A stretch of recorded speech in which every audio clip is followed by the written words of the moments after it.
from the shores of beautiful Lake Coeur d'Alene in the heart of North Idaho.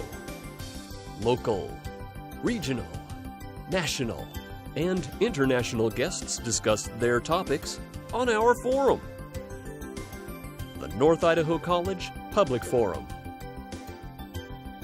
With your host and moderator, political scientist, Tony Stewart. I want to welcome you to our third program in our series titled Journey Through America's 20th Century. Over the past 5 years, we've each year in our 52 programs taken about 12 to do a journey, and that is our topic for this particular year. On program number 3, it's a great pleasure on behalf of our panel to welcome our dear friend to the program, Dr. Clay Jenkinson, who I'm proud to say has been with us on all of our journeys over this 5-year period. He is a Rhodes Scholar, and he is a professor of ancient studies, among many other things. He tours throughout the United States performing as a Chautauqua performer, and has often been recognized as the most prominent scholar in the United States in this particular format. And he is best known for his work as portraying Thomas Jefferson for more than 1,000 times before Presidents of the United States, members of Congress, and our U.S. Diplomatic Corps, among many others. He is so committed to our institution at North Idaho College, and we're terribly and eternally grateful for his contributions to our institution. Dr. Jenkinson was awarded the National Endowment for the Humanities Charles Frankel Prize by President George Bush for his outstanding record as a scholar and performer. Clay, it's always a pleasure having you in Coeur d'Alene, and you're so good to us, and we want to publicly say thank you. Oh, I'm just thrilled to be here. I so much look forward to my annual retreat at North Idaho College. This is one of the most remarkable hidden communities in the United States, and it just gives me a deep pleasure to come here and see the level of involvement in the Popcorn Forum and in the kinds of public humanities work that you lead in this community. Well, my dear friend, thank you for coming back again. We look forward to next year, too. And as always, our regular panelists, we're very pleased to have Janelle Burke, who's an attorney in the state of Idaho, and next to her is Steve Schenck, who's the Vice President of College Relations and Development at Idaho College. And we will invite Janelle to start the questioning of our distinguished guest and scholar. We are all products of the 20th century, and a bit of our heart is in that century. Was it made up of great events or great trends? Well, both, I think. The 20th century, first of all, let me say I don't know what I'm talking about here. I'm not a historian of the 20th century. These are very impressionistic views that I have. I've been reading a fair amount about this as we've crossed over the first of the millennial divides. But the 20th century has been a kind of body blow to Western civilization. Right in the heart of it is the Holocaust. More war deaths than in any other century so far as we can measure in human history. This has been the bloodiest century. Now, I don't think it's more bloody-minded than other centuries, but the technologies of mayhem have been huge compared to what was available before. It's one thing for Achilles to slaughter as many as he can with his spear, but with a nuclear device or with napalm or with anthrax, this century has been just an enormous blow to the Enlightenment idea of progress. And yet, life expectancy has essentially doubled for the haves. At the beginning of the century, a kidney transplant was an impossibility. Now it's a routine matter. We're right on the brink of being able to regenerate limbs, regenerate eyes. We'll probably within our lifetime be able to go in and chemically change the brains and the souls of people prone to depression enough that there will be probably no psychopaths left unless they escape notice. But we're really on the brink of a brave new world that's been in the works for a long time but has accelerated just amazingly since World War II. The question now remains, what are we going to make of all of this, and what kind of a civilization is this going to produce? I know that I'm going to live longer. Whether I'm going to live happier, freer, or more interestingly is another question. Steve Schenck. Dr. Jenkinson, now this could start a whole debate, argument, panel discussion, but I was fascinated a few months ago to watch a public television program that counted down the 100 most influential people of the millennium, not the 20th century. And my wife and I got more and more fascinated, of course, as you got closer to that number one figure, the most influential person. And we're amazed when it was Gutenberg. It made sense when we heard about it, but we'd run out of guesses by that time. If I asked you that question about the century, who were some of the people that come to your mind as the most influential people of the last 100 years? Well, it's hard to say because it depends on your categories. I would never have made Gutenberg one of the men of the millennium because he was a tinkerer. Mm-hmm. And so what he developed, he wasn't aware of the implications of. I think someone like Martin Luther deserves to rank much higher than Gutenberg because Luther knew what he was doing. Luther was bringing about a revolution in the way the world operated.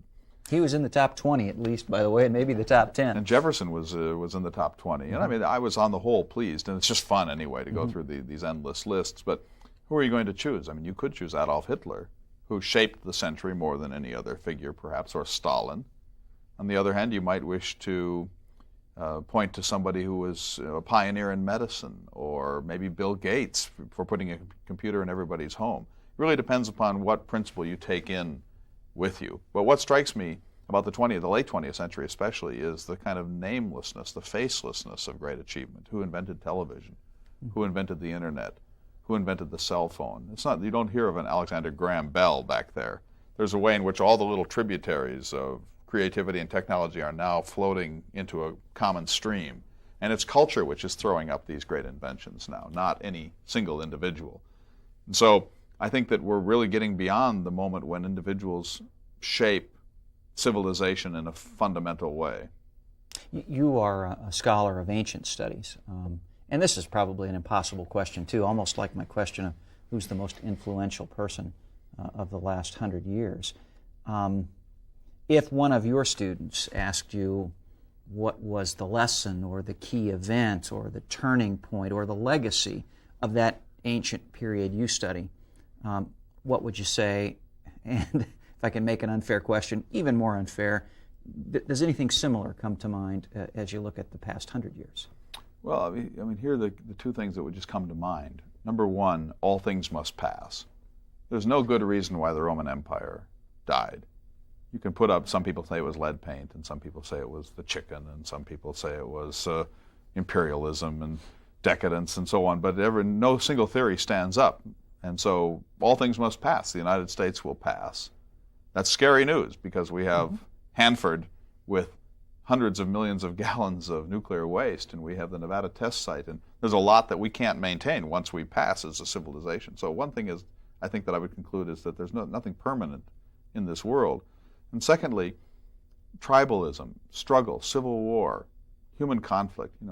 Arthur Koestler went so far as to argue that there must be a bad gene in humanity. There must just be an ugly gene, an evil gene, an aggressive gene, because there is no accounting for humankind's just unbelievable willingness to shoot himself in the foot or his neighbor in the foot. And Freud says, in I think one of the great books of the 20th century, Civilization and Its Discontents, that the average man, if there were no restraining mechanism, would rape his neighbor's wife, shoot his neighbor, steal somebody else's property, beat his children, that we are filled with rage as primates, and that rage would find itself into expression if there weren't powerful restraining mechanisms built into civilization, and some of them incorporated into the human brain by way of conscience and moral training. That's a bleak picture, but if it's true, and I think there's more truth to it than not, that we're more of a Freudian, Hobbesian people than we are a Jeffersonian people, if that's true, we're in for just the same, except that our technologies of chaos are only going to increase in the next 100 years. Thank you. Before I ask my question, I do want to pause to say thank you to the Idaho Humanities Council. Dr. Jenkinson, as I talked with Idaho Humanities Council, they've given us a grant every one of these years. You're just their favorite scholar, and so I wish it were true. We're grateful to them. We want to pause to thank them for bringing you here through their funding. I want to quote someone we have on this program. We've been so fortunate in the 28 years we've had this program, the marvelous people who've walked through our studio, and one of them is the late Dr. Buckminster Fuller. And I shall always remember a conversation with him about a year before he died when he was here, and he was a great genius himself and developed a lot in the field of technology. And he said to me, we've been remarkable in the 20th century with our technology, but not in our humanity. And he indicated that if we did not learn how to cope with our human relationships better, that technology would destroy us. Based on his statement, and you as a scholar reviewing America in the 20th century, how would you respond? You've partially dealt with that with Steve's question, but I just wanted to put Mr. Fuller out front to give you a chance to respond. I couldn't agree with him more. I have a very dear friend who lives in Nevada who is one of the best marksmen that I've ever met and one of the most disciplined people. He went off to a firing range in Los Angeles 2 weeks ago and shot himself in the thigh and permanently disfigured himself. Now here's a man who deserves to have a gun, but the technology is so violent that the tiniest mental lapse can destroy him. An airline pilot having a bad day for whatever reason makes a mental lapse and kills 180 people.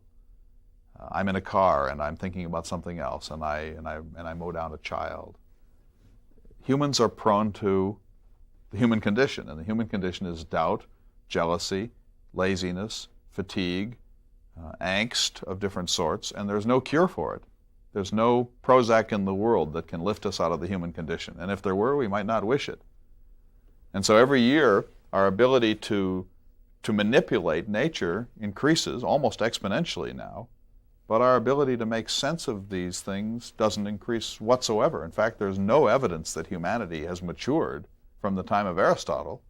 All the evidence points to the other way. This is one of the themes that's really been bothering me. At the very time when our technical engineering, infrastructural world is just spinning beyond human capacity to understand it, the basic restraining mechanisms of civilization are in the steepest decline in human history. Education, religious observance, civility, homogeneity of culture. Those things are in disarray at the time when we need them more than we've ever needed them before. And so there is no new mechanism to bind people together and teach them how to behave with some kind of cooperativeness. The trends are all towards chaos, dissolution, anarchy, radical individualism, and yet I'm going to be able to buy a 9mm machine gun for $20 within a few years. One follow-up question. I want you to share this with our panel and our viewers. I have the fortunate opportunity to spend time with Clay when he's here, and we were talking about one of my passions, and that is human rights, equality, and social justice. And you and I were discussing last night in the 20th century what happened based on race and color, for example, national origin. Would you share with our viewers and panel your optimism or lack thereof of what might happen in the next 1,000 years concerning this very important question about human relationships? Would you think we'll always, as a human race, have a lot of our people desirous of always treating some others in a subservient way? Who knows? Maybe some drug will come along that will lift us out of our aggressiveness. But if history is any indication, bigotry, hate, jealousy, the desire to maim will not disappear from human consciousness. Now, the way we victimize will probably change. Colin Powell is an example of what's likely to come, that maybe black people will be incorporated into the equation and there will no longer be race hatreds. I doubt this, but that's at least a possibility. But there will be other bigotries that will come in their place. And here's what I really fear. If you are one of the people who is one of the haves, your life is going to be splendid in the next century. But there is going to be a vast gulf between the haves and the have-nots. And I don't mean just in terms of what you can get at Kmart. I mean in terms of your mastery of the skills of civilization. The haves are going to become a Mandarin class, and they're going to have everything, and they're going to live in gated communities, and life is going to be almost too cheap to meter for us. But the have-nots are going to live in squalor, and they're going to prey upon each other, and possibly upon us. And so the gulf between those who are the privileged in the world, 1%, mostly in America, and those who are the mass of the suffering, near bestial classes, is going to be so great that civilization is going to be unthinkable, that we'll have armed camps rather than civilization. The only answer to this is Jefferson's answer. You have got to create conditions of political, educational, social, and legal equality. And we are slipping away even from those at the present time. And so if civilization really wants to thrive in the next century, it needs to get more serious about the Enlightenment's principles rather than less serious. And I think we've been lulled to sleep by cell phones and by our toys. And the haves are the most asleep of anyone, unfortunately. Thank you. Janelle Burt. Indeed, I was going to ask you the question about the haves and the have-nots. But let's go back. At the beginning of this century, we were an agrarian economy and an agrarian society for the most part, and we've certainly shifted. We are at the point where when my husband and I discuss this subject, we say the world is spinning faster and faster. It seems that things are out of control.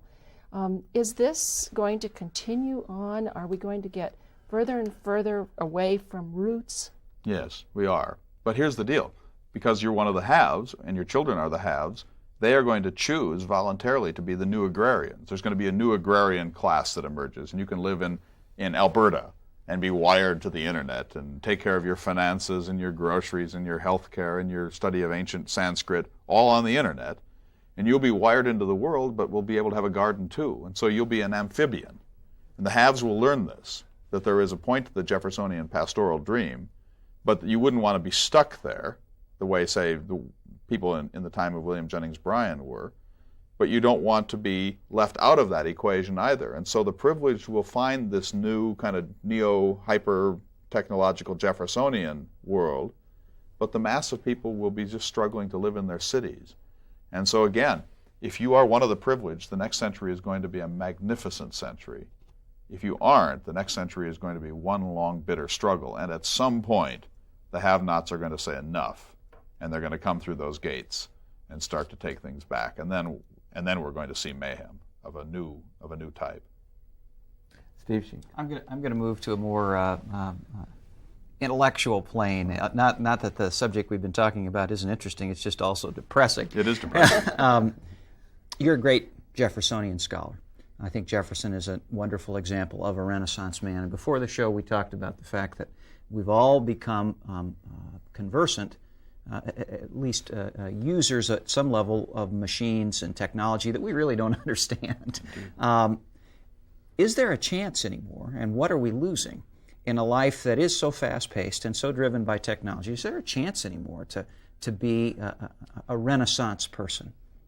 Yes, but it takes more discipline than I would ever have. I mean, we're talking about, Jefferson thought it was amazing to know calculus. Calculus would be one of the teeny little sciences that you and I would need to know. I mean, I couldn't tell you 10 sentences about the genetic code, about the genome project. I couldn't tell you how a sheep is cloned if my life depended upon it. If you asked me to talk about how my operating system on my computer worked, I would be nonplussed. I couldn't tell you the first thing of reasonable intelligence about anything that my life now depends upon. That's not good. I could do this. The internet, if I wanted to, could teach me by this time tomorrow how the genome project works, but we have lost our will. We have largely traded our will to master the world in exchange for certain types of security and luxury. And that trend is going to continue. And so that means that she or he who knows how that system works is going to have enormous power. And those who can manipulate these new systems will have great power over the rest of us who are basically just consumers of it. So Jefferson would say, if you think life was hard work during the Revolution, there's a much greater revolution going on now. Do you have the will to try to master it? Now, maybe I couldn't master it, but we could form a collective, and you could master biochemistry, and you could master physics, and you could master the new astronomy, and we could pool our resources in some sense. But there's no evidence that that kind of community is being created either. And so I think the fact of the early 21st century in America is almost unlimited individualism and almost unlimited passivity in the face of the gadgetry that's being offered to us. If I can push that discussion just a little bit further, I mean, the machine that we are is pretty much unchanged, at least in the scope of recorded history. Now, there are people who would argue that we only tap a small fraction of our real abilities. Maybe someday we'll unleash that potential and be able to master much more quickly. But in Aristotle's day, it was possible for an educated they had haves and have-nots in those days too, to virtually master the knowledge that was known. All of it. Today, it seems that that's a hopeless task, that at best you'd be just a dilettante, dabbling at the very edge of the knowledge that's available in science and mathematics and medicine. So that's gone away. And I guess my bigger question is, were we happier when things were simpler? Is there this the stress and the pace of life, robbing us of any sense of community, of any ability to make lasting friends. And that's too dramatic a characterization, but it seems like we rush through life and grab at the things we have to get done and have no more time left for the things that we used to enjoy. And engage in lots of bureaucracy. Right? All this is true, of course, but I'm not a pessimist, actually. We've been talking rather pessimistically about the coming century, but I'm not a pessimist. I think, for example, that the book is going to be replaced by visual readers, and those readers will be amazingly sophisticated. For example, I'll have one that can read my own eyes, and it will pace according to my eye movements. When I get fatigued, it will lighten up a little so that I can read longer. I'll be able to footnote by audio control. If I want to find a piece of information, it'll go instantaneously onto a wireless internet and bring that information right to my fingertips. I probably can learn to increase the efficiency of my learning by magnitudes in the course of the next century, if I wish to. Now, I might just switch to watch football. And there's a question, because now knowledge is for the first time really too cheap to meter. You can get on the internet, and the Encyclopedia Britannica is there for you, and now it's not even considered any longer to be enough. It's just the first way you search.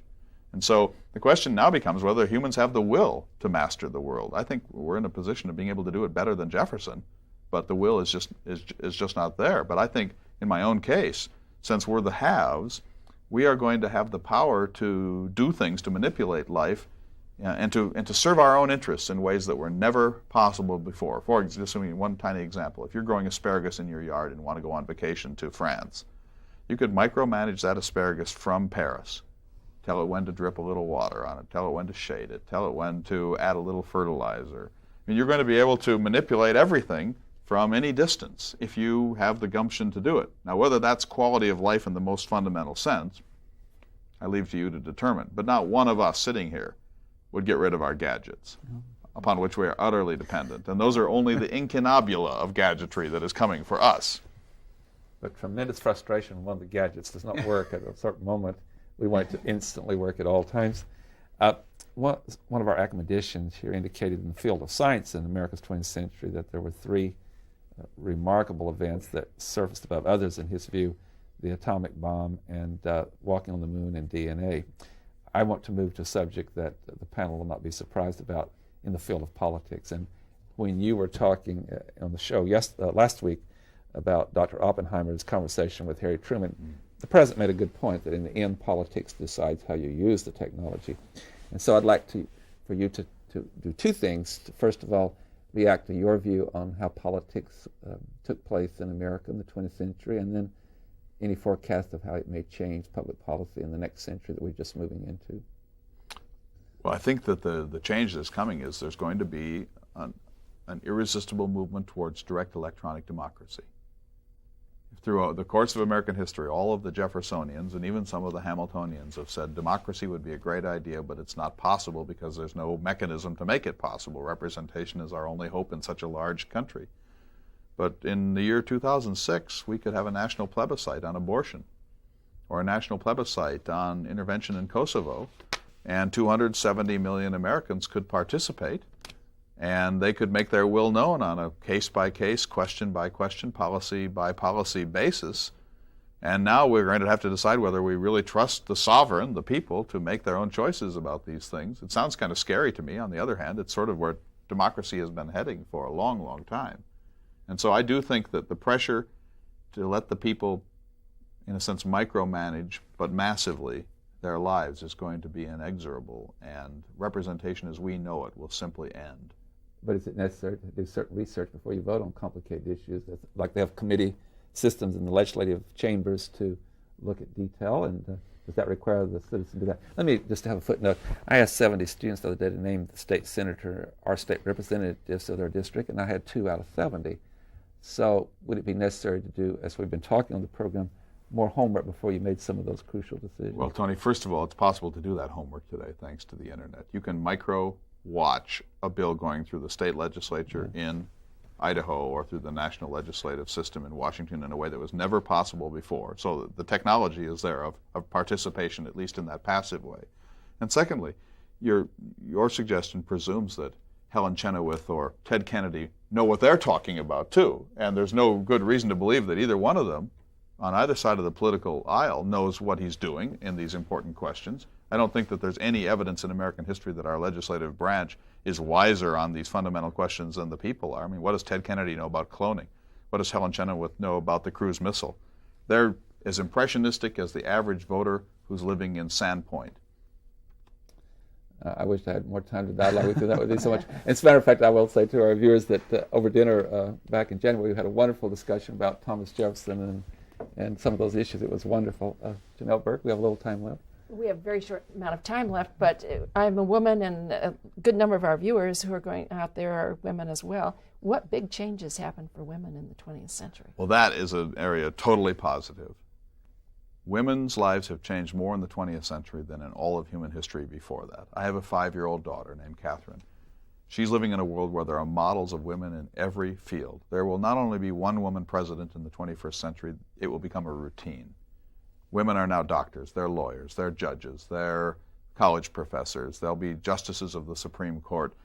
White women of a certain property base now have all of the privileges of life, and in some regards more, because their merit on the whole and their discipline certainly have been higher than those of the men of their own class.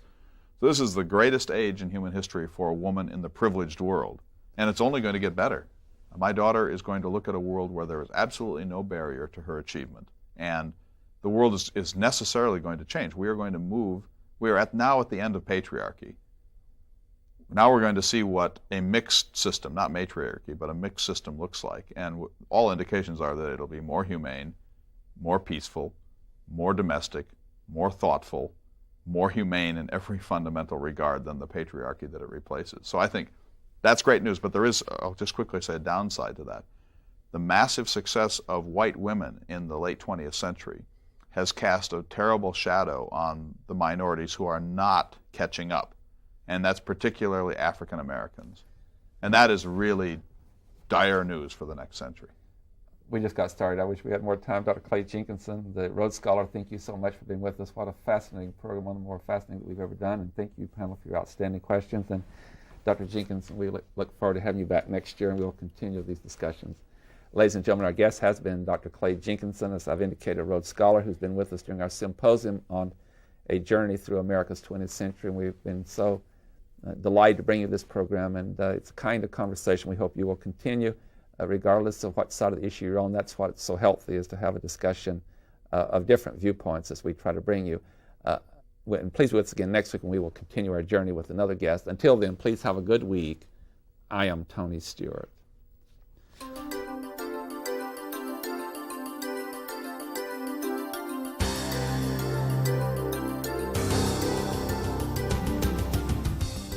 North Idaho College Public Forum is the longest-running public television show of its type in North America and is seen in 7 states and 2 Canadian provinces.